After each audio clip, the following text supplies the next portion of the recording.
And as you were saying, Gretchen, we're now on day 6. And again, with that Air France flight, it took almost 2 years to find the black boxes on the bottom of the ocean floor. All right, the Gretchen. mystery continues. Molly, thank you so much. President Obama putting pen to paper and going around Congress to tighten the rules for overtime pay. You just saw him speaking live a few moments ago.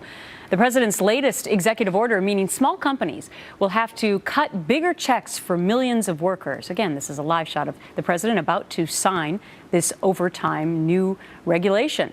Well, now from restaurants to retailers, employers are bracing for what the impact may be.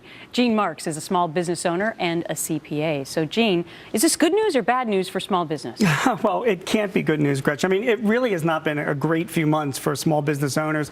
And my clients are really frustrated. When you look at the end of 2013, we had a lot of tax increases that hit a lot of business owners, as well as a lot of deductions and credits that kind of went away. We've had Obamacare, so regulations from healthcare. We've had minimum wage being the talk about raising wages and now, this week we now hear the president requiring and wanting to change the rules for overtime pay, which just hits the bottom line of most small businesses. And people say, okay, big companies can afford that, and maybe they can, but really it's the small and medium-sized companies that really get tightened because of this. So this is for salaried workers. So it is.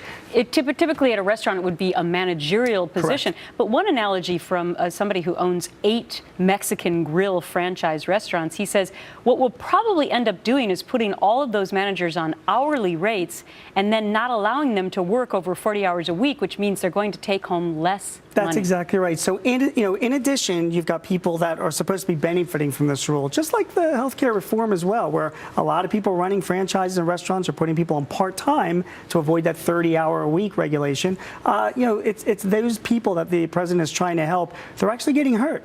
And the business owners are only doing what's natural for them to do. They're trying to stay in business. They're trying to make a profit. I'll tell you the other effect to this, really twofold. One is you'll see a lot of business owners, a lot of my clients, they'll outsource more work. I mean, they will cut back on hours for their employees, not hire new people, and just reach out to independent contractors to get work done just when they need it without bringing on new employees. And you're going to see a lot more investment in technology. I mean, we're seeing it now. We go to stores, there's a lot of self-checkouts at these retail stores and restaurants. Why is that? Because it's just getting too expensive to carry employees, and the government is not helping us with that. What they're doing is they're giving us more regulations. So a lot of frustration among the small business community. Well, a great discussion with you because this is happening right now, live, as the president is putting pen and paper to this latest action. Gene Marks, always great to see you. Thanks, Gretchen. Thank you.